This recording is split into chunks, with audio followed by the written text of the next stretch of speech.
میرا بھی اپنا معیار ہے صاحب، واہ واہ واہ، عرض کیا ہے۔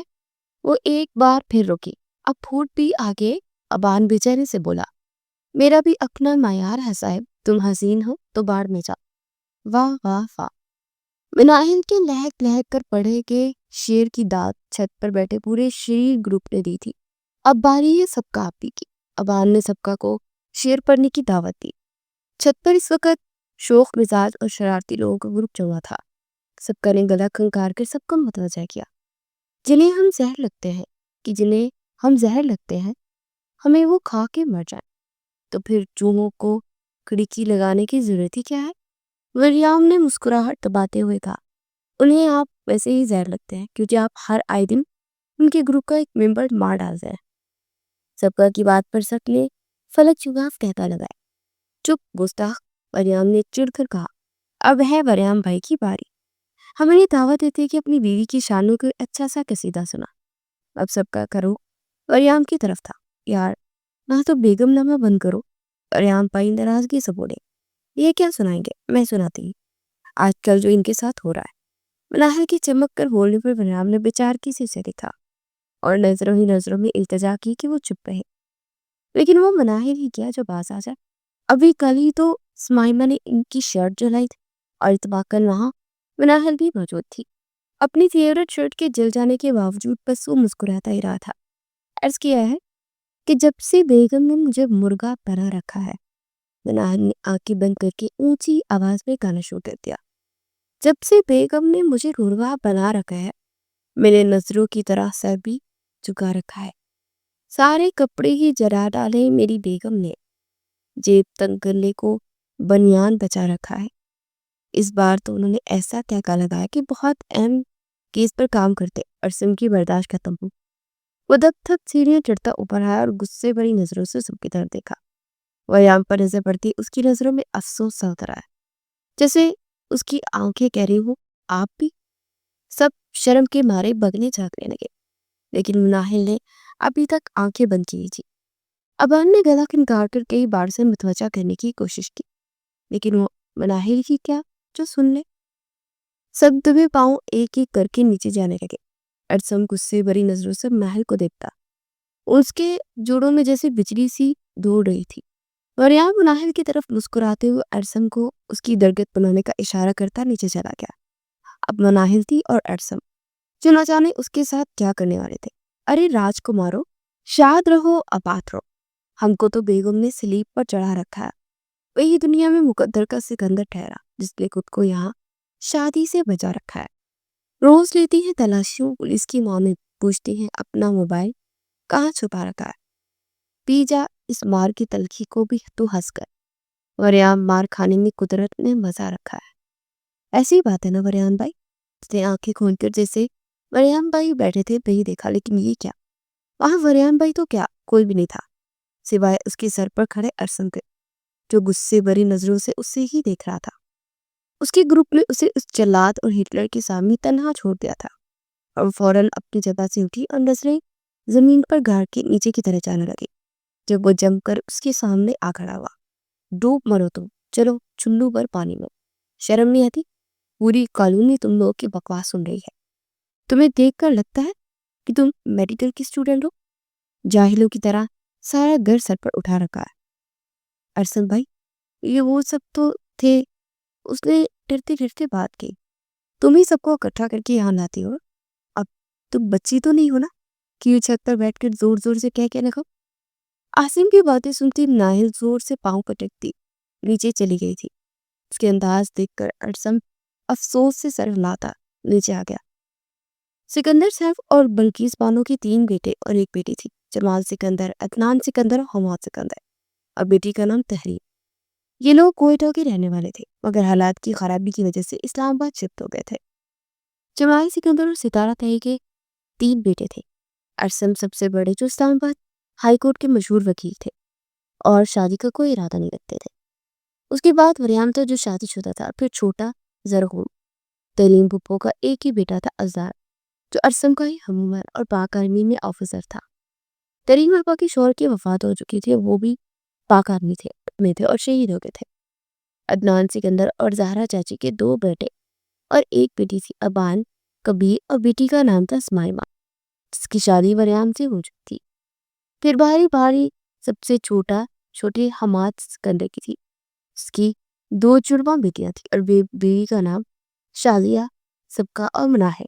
گھر پر کی لاڈلی اور لٹ کھٹ لڑکیاں ہی۔ ان کا گھر اسلام آباد کی ایک کالونی میں واقع تھا۔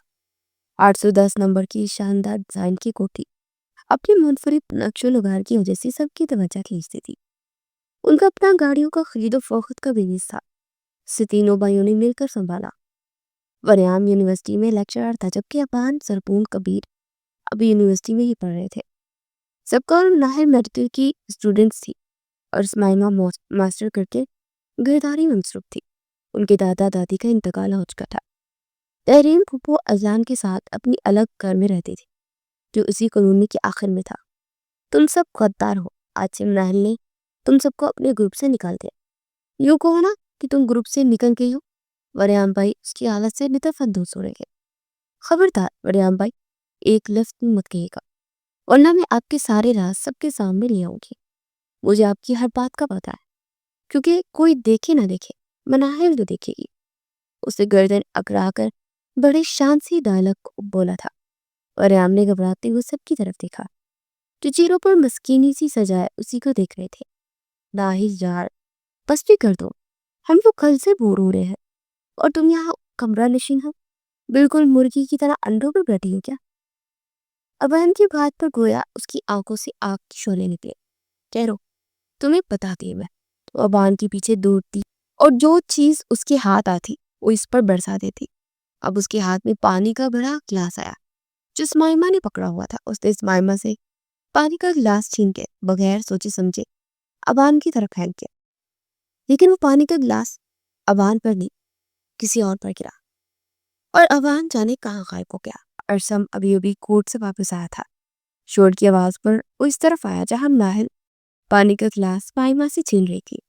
ابان بھاگتا ہوا باہر نکل گیا، اور مناہر نے پلٹ کر دیکھا تو پانی سارن پر گرا ہوا تھا۔ سارن کی ساری شرٹ بھیگ چکی تھی۔ وہ خونخوار نظروں سے اسے دیکھتا اس کی طرف پڑا۔ مناہر کی آنکھوں میں ڈر کے مارے آنسو آ گئے۔ بے ساختہ وہ اسمائمہ کی اوٹ پہ ہو گئی، لیکن سارن نے اسے بازو سے تھام کر ایک جھٹکے سے اپنے سامنے کھڑا کیا۔ ڈر کے مارے اس کے خوف سے دل خراش چیخ نکل گئی۔ سارن پہلے تو حیرت سے اس کی طرف دیکھتا رہا، پھر اس کے گالوں پر بہتے آنسو کو دیکھ کر لب پیچتا لمبے لمبے دت پڑتا اوپر چلا گیا۔ اسمائمہ نے اسے ایک ہی چپٹ لگائی، آج تو تمہاری یہ مگر مچھ کے آنسو کام آ گئے، لیکن وہ بھی آسانی سے یہ بات بھولنے والا نہیں ہے۔ اب احتیاط کرنا پاگل لڑکی، ورنہ تمہاری شاوت آنا لازمی ہے۔ وہ بھی اپنے کمرے میں چلی گئی تھی۔ مناہر نے شرارت سے آسمان کی طرف دیکھا۔ آنسو بہانے کے لیے بہت شکریہ لمیا، آج اگر یہ نہ ہوتے تو مجھے اس ہٹلر کے عذاب سے کوئی نہیں بچا سکتا تھا۔ وہ آنسو صاف کرتے لان میں چلے گئے۔ شازیہ بھابی بولے، دیکھے تو ذرا اس مکار لڑکی کو کیسے اپنی سہیلی کے آگے ڈرامے کرتی ہے، اور وہ بیچاری اس کے ڈراموں میں آ بھی جاتی ہے۔ اس وقت سب ٹی وی لانگ میں بیٹھے ڈرامہ دیکھ رہے تھے، جبکہ شازیہ بیگم کی افسوس پہ ڈوبی ہوئی آواز، تیمہ یہ تو ڈرامہ ہے، اصل میں ایسا نہیں ہوتا۔ آج کل جب کوئی سمجھدار ہو جاتا ہے تو کسی ڈرامے میں نہیں آتا۔ کوئی اتنا معصوم نہیں کہ صرف آنسو دیکھ کر ہی معاف کر دے۔ شازیہ کی بجائے جواب ان کی لاڈلی نے دیا رہا۔ ان کی بات پر اوپر اپنے کمرے کی طرف جاتا ارسل رک سا گیا۔ مناہر، چائے بنا کر میرے کمرے میں لے آؤ۔ اور مناہر کو چائے کا حکم دے کر اپنے کمرے میں چلا گیا تھا۔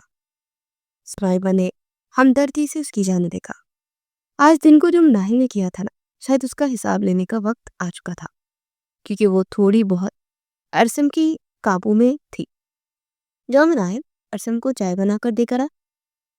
شازیہ بیگم کے کہنے پر وہ مرے مرے قدموں سے کچن کی جانب گئی، اور چائے کا پانی چولہے پر رکھا۔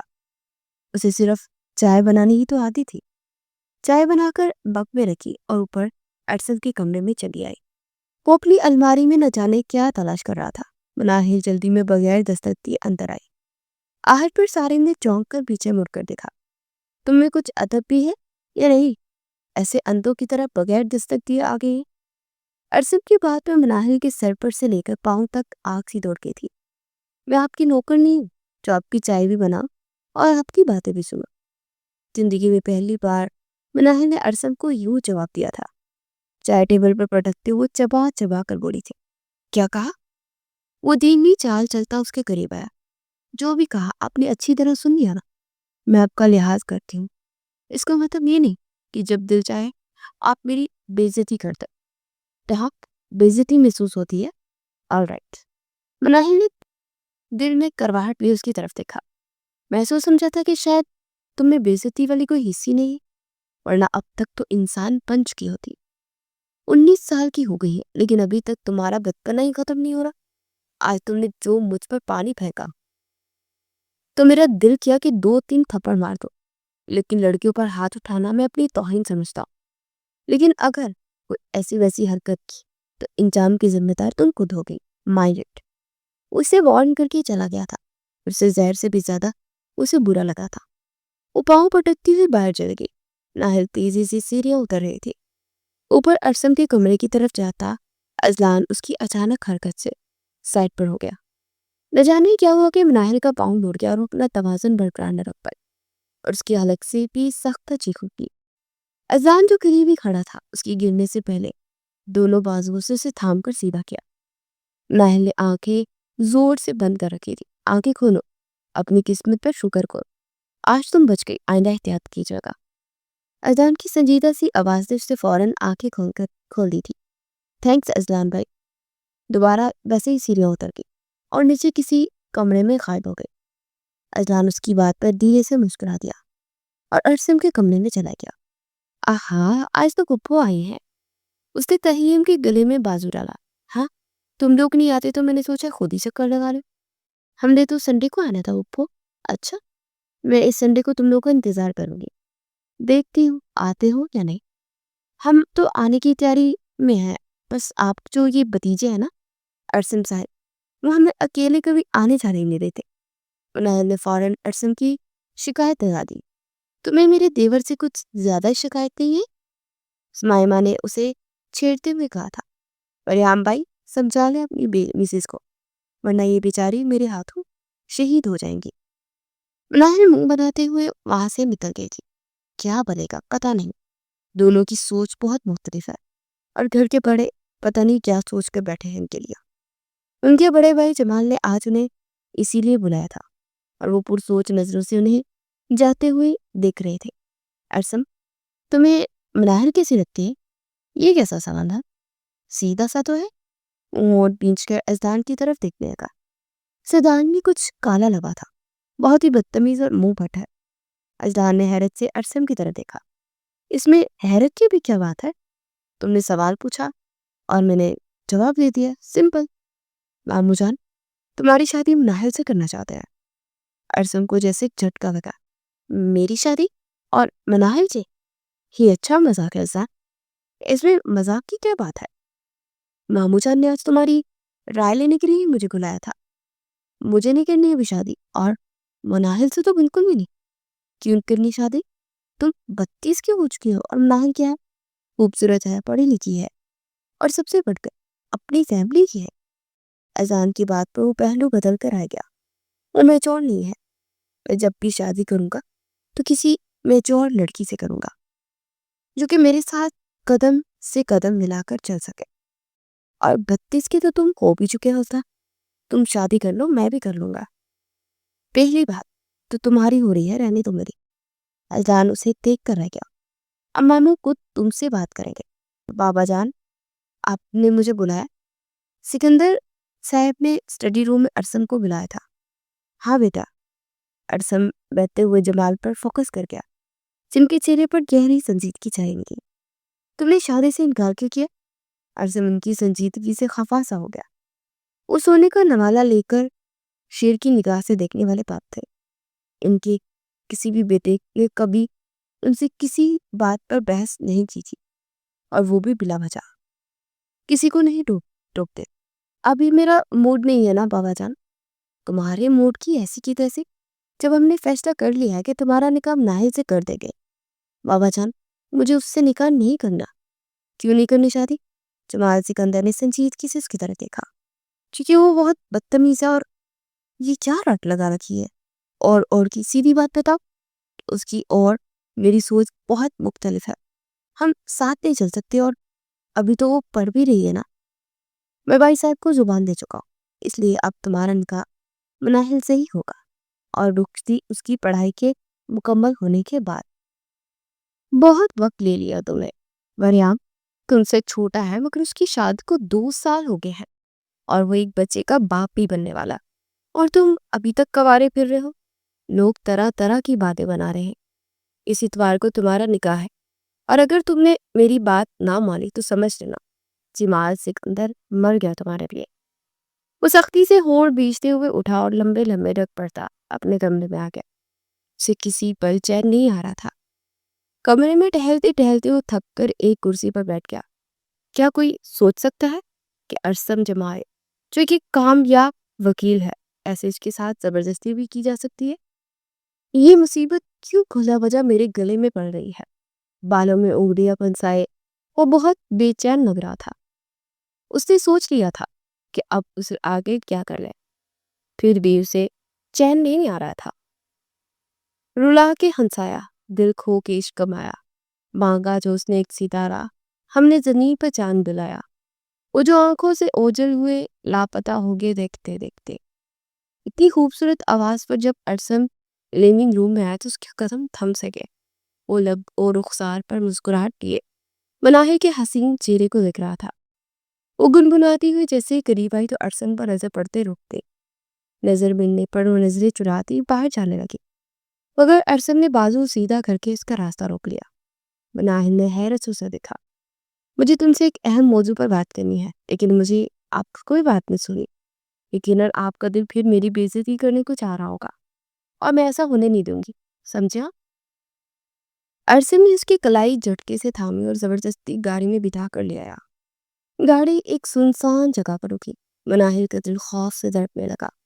آج کل جو کچھ ہمارے گھر میں چل رہا نا، کیا تم جانتی ہو؟ کس بارے میں؟ مناہل کچھ سمجھ ہی نہ پائی۔ تمہارے اور میری نکاح کے بارے میں۔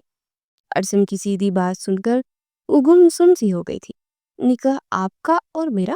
ہاں، مجھے نہیں کرنی تم سے شادی۔ اس کی جلد بازی پر ارسم دل ملا کر رہ گیا تھا۔ ہاں ہاں، میں تو جیسے مر رہا ہوں نا تم سے شادی کرنے کو۔ بے وقوف لڑکی، پوری بات تو سن لو۔ جب بھی کوئی پوچھے تو فوراً انکار کر دینے۔ آپ کر دیں انکار میری طرف سے بھی۔ ارسم نے زور سے ڈش بورڈ پر ہاتھ توڑا۔ اگر میرے انکار سے یہ سب ختم ہو سکتا تھا تو تمہیں یہاں بلانے کی ضرورت کیا تھی؟ مناہل خاموش ہو گئی۔ آپ سمجھ آئی؟ ہاں، اور آپ فکر نہ کریں، مجھے بھی کوئی شوق نہیں ہے آپ سے شادی کا۔ ارسل نے گاڑی سٹارٹ کی اور گھر کی طرف ڈال دی۔ مناہل بیٹا ادھر آؤ۔ اس وقت حال نما کمرے میں سب بیٹھے ہوئے تھے۔ ہم نے تمہاری رائے لینی تھی۔ ارسم کیسے لگتے ہیں تمہیں؟ اچھے ہیں۔ ہم تم دونوں کا نکاح کرنا چاہتے ہیں۔ کوئی اعتراض تو نہیں؟ جی اعتراض ہے تایا جان، مجھے ان سے شادی نہیں کرنی۔ کیوں نہیں کرنی بیٹا؟ ناہل کے پاس جواب نہیں تھا۔ ارسم اچھا لڑکا ہے، تمہیں خوش رکھے گا۔ دل ہی دل میں وہ بولی، کیسے خوش رکھے گا مجھے؟ پوری خاموشی کو سب نے ہاں سمجھ لیا۔ وہ اپنی سوچ میں اتنی گم تھی کہ مبارکباد کی آوازوں پر چونک گئی۔ کچھ کہنا چاہتی تھی مگر اب وقت گزر چکا تھا۔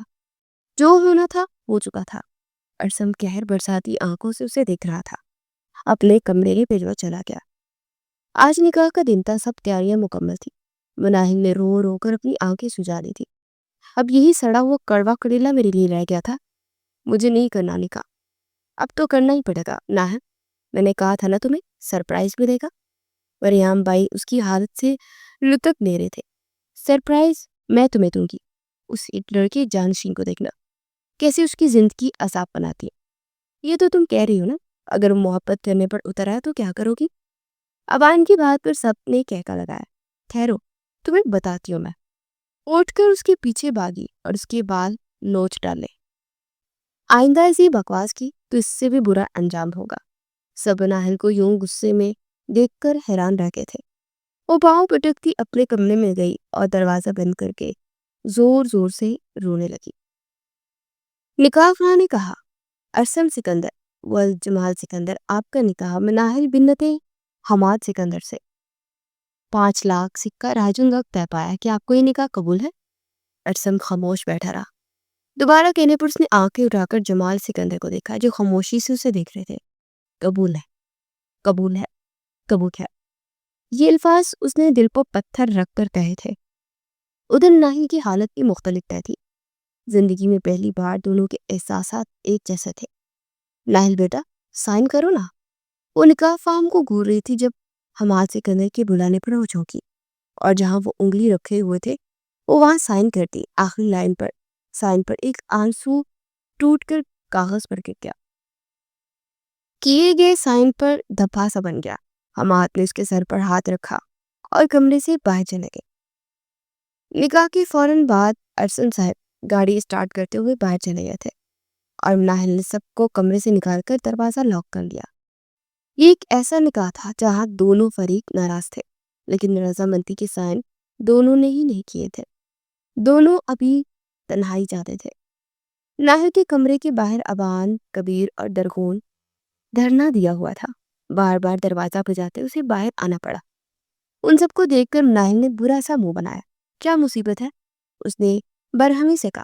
آؤ درد بانٹتے ہیں، تم دروازے میں انگلی دو، پھر مل کر چیخ مارتے ہیں۔ کبیر نے ہمدردی سے کہا تھا۔ ناہل روتے روتے میں ہنس پڑی تھی۔ ہنسی تو پھنسی، سب نے کہا۔ بغیرت تو بہت دیکھے، مگر تمہارا اپنا مقام ہے۔ وہ کبیر کو گھورتے ہوئے بولی تھی۔ چلو پھر اوپر، آج وریام بھائی نے خاص تمہارے لیے محفل رکھی ہے۔ مجھے نہیں جانا۔ تو کیا ابھی سے ارسم بھائی سے ڈر گئی ہو؟ درگون نے چھیڑتے ہوئے کہا تھا۔ خبردار جو آگے کچھ کہا تو، ورنہ تمہارا منہ نوچ لوں گی۔ تو پھر چلو نا، بیگی بلی بن کر اندر کیوں چھپی بیٹھی ہو؟ باہر آؤ اور شیرنی کی طرح مقابلہ کرو۔ ناہل آگے اور سب پیچھے۔ وریام بھائی نے مسکرا کر استقبال کیا۔ آج تو ہمارا رشتہ گہرا ہو گیا نا؟ پھر ہنس کر کہا، اجازت ہو تو تمہارے چہرے کو جی بھر کے دیکھ لوں؟ مدت ہوئی چڑیل نہیں دیکھی۔ یہ آپ اپنے بارے میں کہہ رہے ہیں نا؟ مناہل نے معصومیت سے کہا۔ بالکل نہیں۔ وریام کے ایک تبصرے پر مناہل کا چہرہ اتر گیا۔ وہ غصے میں اٹھ کر سیڑھیاں اتر گئی۔ دوسرے فلور پر وہ زور سے ارسم سے ٹکرائی تھی۔ اگر وہ نہ پکڑتا تو گرنا یقینی تھا۔ ارسم نے ایک جھٹکے سے اسے سیدھا کیا اور نفرت بھری نظروں سے اسے دیکھ کر اپنے کمرے میں گھسیٹ کے گیا۔ بڑا شوق تھا نا تمہیں مجھ سے شادی کرنے کا؟ آج تمہارا شوق بھی پورا کر دیتا۔ یہ کیا کر رہے ہیں آپ؟ وہی جو تم چاہتی ہو۔ میں کچھ نہیں چاہتی۔ دروازہ کھولے ورنہ شور مچا دوں گی۔ بچاؤ شور، تاکہ سب کو پتہ چلے کہ مناہل بی بی کتنی نیک ہے اور رات کے اس وقت کس کے کمرے میں ہے۔ اس دن جب میں نے کہا تھا انکار کر دینا تو تم نے کیوں نہیں کیا تھا انکار؟ سب کے سامنے آپ بھی وہاں موجود تھے۔ تمہیں مجھ سے کچھ نہیں ملے گا، نہ محبت نہ میں خود۔ اس کی سرخ آنکھوں سے مناہل ڈر کے فوراً باہر نکل گئی۔ وہ سوچ رہی تھی کہ کس طرح ارسن سے ہر بات کا بدلہ لیا جائے، اسے اس حد تک تنگ کر دے گا، اسے چھوڑنے پر مجبور ہو جائے۔ ارسم سے گر نہیں آیا تھا اس دن سے۔ وہ کافی خاموشی سے اس کے کمرے میں گئی۔ کمرہ صفائی کا نمونہ تھا، ہر چیز اپنی جگہ پر تھی۔ چاروں طرف نظر دوڑاتے اس کے ذہن میں خیال آیا۔ اسے وارڈروب کھول کر اس کی ساری پریس کی شرٹ کو گول مول کر کے الماری سے پھینک کر باہر آ گئی۔ پھر اپنے کمرے میں آ کر اداس انداز کے بیڈ پر بیٹھ گئی اور چند منٹوں میں ہی اس کی آنکھ لگ گئی۔ جب سبکا نے اسے جھنجھوڑ کر جگایا تو بتایا کہ ارسم بلا رہے ہیں۔ کیوں؟ کیا ہوا؟ آنکھوں میں سرخی اتر آئی تھی۔ ان کی ساری شرٹ کسی نے خراب کر دی ہے، اور وہ مینا کا ذکر کرنے لگی کہ اس نے ہمیں ان کے کمرے میں جاتے دیکھا تھا۔ مینا ان کے گھر میں کام کرتی تھی۔ یاد آیا کہ جب وہ ارسم کے کمرے میں جا رہی تھی تو مینا چھت سے دھلے ہوئے کپڑے اتار کر نیچے آ رہی تھی۔ اسے چٹ سے ماتھا پہ پیٹا۔ سبکا، میری پیاری بہنا، پلیز کوئی بہانہ بنا دو نا ان سے۔ کیا تو مناہل کو بخار ہے، چکر آ رہے ہیں، اور ہاں سر میں شدید درد ہے۔ سبکا نے بتایا کہ وہ جانتے ہیں تم بہانے بناؤ گی، اس لیے کہا کہ جیسے بھی ہو فوراً ان کے کمرے میں پہنچا۔ کیا مصیبت ہے، پہلی باری پکڑی گی۔ اس منحوس مینا کو تو میں صحیح والا سبق سکھاؤں گی کہ وہ یاد رکھے گی۔ بڑبڑاتے ہوئے وہ بولی تھی، ایک تو کھانا بھی نہیں کھایا اور اوپر سے اس جلاد کے سامنے جاؤ، کہیں بے ہوشی نہ ہو جاؤ۔ سبکا نے طنز سے کہا، ابھی تو ارسم بھائی تمہیں مزہ چکھائیں گے، اس نے کہا تھا پنگا لینے کو، چلو آؤ، اس سے بھلے کہ وہ خود آ جائے۔ وہ مرے مرے قدموں سے اوپر گئی اور ارسن کے کمرے کا دروازہ کھٹکھٹانے لگی۔ یس کم ان۔ کمن کی آواز پر دروازہ کھول کر وہ اندر آئی اور بیڈ پر بیٹھا لیپ ٹاپ پر وہ کام کر رہا تھا۔ سرسری سی نظر اس پر ڈالی، پھر مصروف ہو گیا۔ مناہل نے اس کا موڈ اندازہ لگاتے چوری چوری دیکھا۔ وہاں سکون ہی سکون تھا۔ اگر اس کا حکم سن کر سارا سکون غائب ہو گیا۔ یہ سارے کپڑے اٹھاؤ اور استری کر کے الماری میں ترتیب سے رکھ دو، اس نے کپڑوں کی طرف اشارہ کرتے ہوئے کہا۔ لیکن مجھے تو استری کرنا نہیں آتا۔ پیاری مناہل، ٹرائی کرو گی تو آ ہی جائے گا طریقہ۔ مجھے نیند آ رہی ہے، استری کرتے کرتے تو صبح ہو جائے گی۔ وہ انگلی چٹکا کر معصومیت سے چہرہ بناتے ہوئے بولی تھی۔ آئی ڈونٹ کیئر، صبح یہ کام تم نے ہی کرنا ہے اور آئندہ بھی تم ہی میرے کپڑے استری کرو گی۔ وہ دو ٹوک انداز میں بولا۔ یہ کیا ہے؟ یہ اب میرا نہیں تمہارا کام ہے، اس نے غصے سے کہا۔ اب اٹھاؤ یا کوئی اور حربہ استعمال کرو۔ وہ دانت پیستے ہوئے کپڑے اٹھا کر باہر جانے کو بولی، لیکن اس کی آواز پر روک گئی۔ اور ہاں، انہیں جلنا نہیں چاہیے ورنہ… کچھ کہتے کہتے وہ رک گیا تھا۔ چلو اب جاؤ۔ اس کی سزا کا یہ طریقہ سوچ بھی نہیں ہو سکتی تھی۔ دل ہی دل میں وہ بڑبڑاتی آئلینڈ سٹینڈ پر کپڑے رکھے اور ڈھونڈنے لگی۔ اب کیا کرو؟ اگر جل گئے تو… پلگ لگا کر اللہ سے دعا کی اور ایک ایک شرٹ اٹھا کر استری کرنے لگی۔ رات کے 12 بج گئے تھے اور وہ شرٹس پر استری کرتے گئی۔ یہ اور بات تھی کہ دیکھ کر لگتا ہی نہیں تھا کہ استری کی ہے یا نہیں۔ آخری شرٹ پر اس نے استری رکھی اور ہاتھ بھی ساتھ ہی جنا بیٹھی۔ اس کے منہ سے زوردار چیخ نکلی۔ سب سو گئے تھے، شاید اسی لیے کوئی باہر نہ آیا سوائے ارسم کے۔ تم کوئی کام چیخے بغیر آرام سے کر سکتی ہو یا نہیں؟ وہ غصے سے بولا۔ میرا ہاتھ چھل گیا۔ وہ ہاتھ پکڑ کر روتے ہوئے بولی تھی۔ بہانے بنانا بند کرو اور جلدی ہاتھ چلاؤ۔ اور پھر اپنے کمرے میں چلا گیا۔ جلی ہوئی شب سر نیچے رکھ کر اس نے سارے کپڑے اٹھائے اور ارسم کے کمرے میں گئی۔ اپنے ہینگر پر لٹکا کر الماری میں ترتیب سے رکھو۔ نئے حکم میں ذرا بھی نرمی نہ تھی۔ اس کی آنکھوں میں پھر سے آنسو آ گئے، مگر کام اسی طرح کرنا پڑا جسے پہلے تھا۔ آنسو بہاتے بہاتے اس نے سب شرٹس لٹکا دی۔ وہ اس کے قریب آیا، دونوں کانوں سے پکڑ کر اپنی طرف مڑا۔ وہ ڈر کے مارے سانس روک کر دیکھنے لگی۔ یہ سب کرنا بہت ضروری تھا، ورنہ تم روز میری چیزیں برباد کرتی رہو گی۔ اب دوبارہ میری چیزوں کو ہاتھ لگانے سے پہلے 100 بار سوچ لو۔ اسے جھٹکے سے پیچھے دھکیل کر وہ ٹیرس پہ چلا گیا تھا۔ ناہل آنسو بہاگ کر اپنے کمرے میں آئی، مگر حیران رہ گئی کہ سب دوست اس کے بیڈ پر بیٹھے تھے۔ دروازہ کھلنے پر سب نے اسے دیکھا۔ وہ دب سے بیڈ پر گری اور زور زور سے رونے لگی۔ عجیب زندگی ہے، سوچا کچھ اور ہوا کچھ اور ملا کچھ اور۔ ابان نے جیسے اس کے دل کا ترجمہ کیا۔ دفع ہو جاؤ تم لوگ یہاں سے، ورنہ کیا؟ ورنہ میں خود چلی جاؤں۔ ہم تو تم سے ہمدردی کرنے آئے تھے۔ بریام بھائی دانت نکالتے ہوئے بولے۔ اپنی ہمدردی نا آپ اپنے پاس رکھو۔ ہوا کیا ہے پوری تفصیل تو بتاؤ، سب کا نے ٹیشو دیتے ہوئے کہا تھا۔ ناہل نے جلتا ہوا ہاتھ دکھایا جو سرخ ہو رہا تھا۔ وہ بہت ظالم ہے، ہٹلر سے بھی بڑھ کر۔ بریام سنجیدگی سے بولا۔ خواہش ہے تم اپنے پیار سے اسے ٹھیک کر دو۔ وہ خاموش ہو گئی۔ اتنے میں کوئی برنول لے آیا اور اس کے ہاتھ پر لگانے لگا۔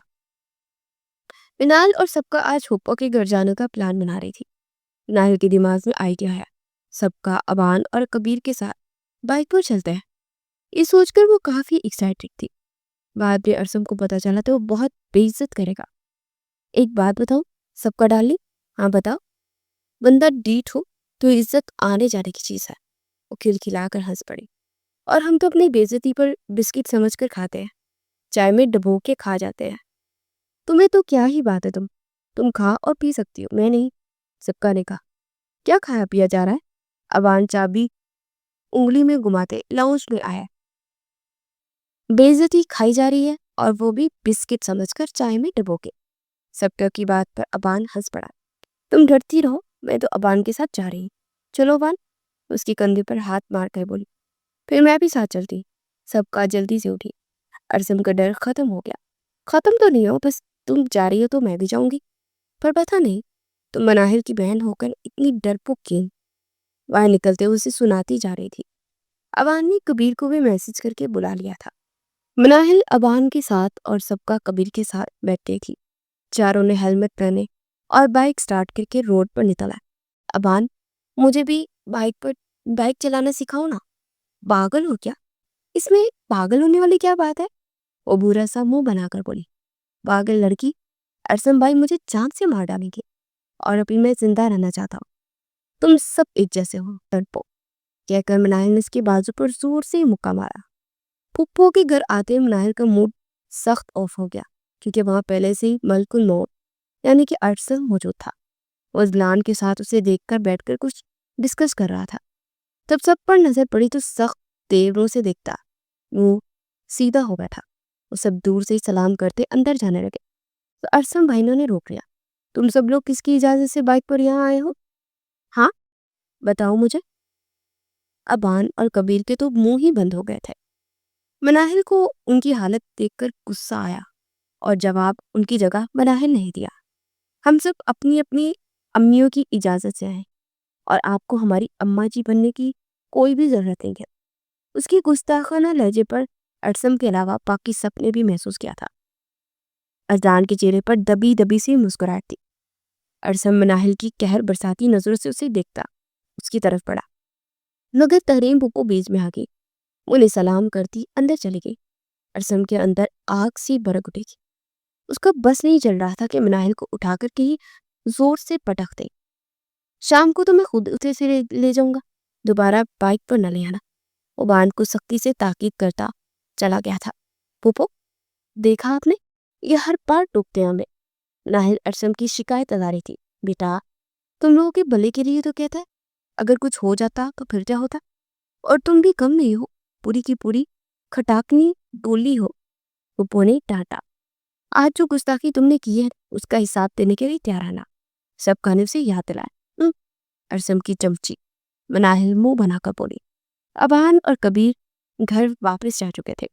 جانا تو وہ بھی چاہتے تھے، مگر پھپھو نے ڈنر تک انہیں روک لیا تھا۔ سب کہا جاؤ اذان بھائی کو بلا کر لاؤ، تب تک میں پھپھو کے ساتھ ٹیبل سیٹ کرواتے ہیں۔ مناہل نے سبکا کو اذلان کو بلانے کے لیے بھیجا۔ تحریم نے بتایا کہ وہ اسٹوڈیو میں ہوگا۔ اذلان کو بچپن سے ہی اسکیچ بنانے کا بہت شوق تھا، اس لیے ایک الگ کمرے میں اسٹوڈیو بنا رکھا تھا۔ پاک آرمی جوائن کرنے کے بعد بھی یہ شوق برقرار تھا۔ فارغ وقت میں کبھی کبھی وہ یہ شوق پورا کرتا تھا۔ سب کا وہاں پہنچی تو وہ ایک نہایت ہی خوبصورت اسکیچ بنا رہا تھا۔ اس میں ایک پاک آرمی کا جوان ایک بزرگ عورت کے ساتھ آگے جھکا ہوا تھا اور وہ عورت اس کے سر پر بوسہ دے رہی تھی۔ ہائے اللہ اذلان بھائی، کتنا پیارا اسکیچ ہے۔ اذلان نے مسکرا کر کہا، آپ کو اچھا لگا؟ جی، یہ ہے ہی اتنا پیارا۔ اذلان بھائی کیا آپ میرا اسکیچ بنائیں گے؟ اذلان کے لبوں پر ہلکی سی مسکراہٹ آئی۔ تم اتنی پیاری ہو کہ تمہارا اسکیچ صحیح سے نہیں بنا پاؤں گا۔ یہ تو ٹالنے والی بات ہوئی نا۔ اچھا ٹھیک ہے، بنا دوں گا، لیکن اس کے لیے تمہیں یہاں ہونا ضروری ہے، اور میں تو رات کو فری ہوتا ہوں۔ میں آ جاؤں گی، آپ بس اب میرا پیارا سا اسکیچ بنا دیجیے گا۔ آپ رات کو یہاں کیسے آئیں گی؟ اذلان نے دلچسپی سے پوچھا۔ میں کچھ دن کے لیے آپ کے گھر رہنے آ جاؤں گی، پھر بنا دیجیے گا۔ اچھا چلیں، پھپھو ڈنر پر بلا رہی ہیں۔ ٹھیک ہے آپ چلیں، میں آتا ہوں۔ پھپھو کے گھر سے ارسم نے نائل کو پک کیا تو دل ہی دل میں اسے کوستی رہ گئی۔ راستہ 10 منٹ کا تھا۔ ارسم مرر ویو سے اس کی بند آنکھیں اور ہلتے ہونٹ دیکھ رہا تھا۔ کیا ہے یہ لڑکی، کبھی اتنی معصوم کہ لگتا ہے دنیا میں اس جیسی کوئی نہیں، اور کبھی اتنی گستاخ کہ دل کرتا ہے اٹھا کر دریا میں پھینک دو۔ وہ دل ہی دل میں سوچتا رہا۔ صبح کی گستاخی ابھی تک اس کا خون جلا رہی تھی۔ گھر آتے ہی ناہل اور سبکا اپنے اپنے کمرے میں چلی گئی تھی۔ خامیاں تو بہت ہے مجھ میں، کوئی نکالے تو صحیح، منہ توڑ دو۔ ناہل بیڈ پر لیٹے ہوئے بولی تھی، آج تو تمہارا منہ ٹوٹنے ٹوٹتے بچا ہے، آئندہ خیال رکھنا۔ بس بھی کرو، صبح سے یہی بکواس کیے جا رہی ہو۔ ناہل نے تکیہ کھینچ کر اسے مارا تھا۔ آؤچ! سبکا نے بھی تکیہ واپس اس پر پھینک دیا۔ بہت بدتمیز ہو تم، تمہاری شکایت تمہارے شوہر کا لگا دوں گی۔ خبردار، جو اسے میرا شوہر کہا تو وہ صرف ظالم کزن ہے۔ ناولوں میں سب کزن اچھے اور رومانٹک ہوتے، اور یہ ہمارا کزن ہے جس کا کام ہی ڈانٹتا ہے۔ حقیقت کی دنیا میں آؤ مناہل بھی، یہ کوئی ناول نہیں ہے، پریکٹیکل لائف ہے۔ یہی تو دکھ ہے۔ ناہل کمبل میں چھپ کر سو گئی تھی۔ یا اللہ میری بہن کو ہمیشہ خوش رکھ، یہ بہت حساس ہے ورنہ ہمیشہ ٹوٹ جائے گی۔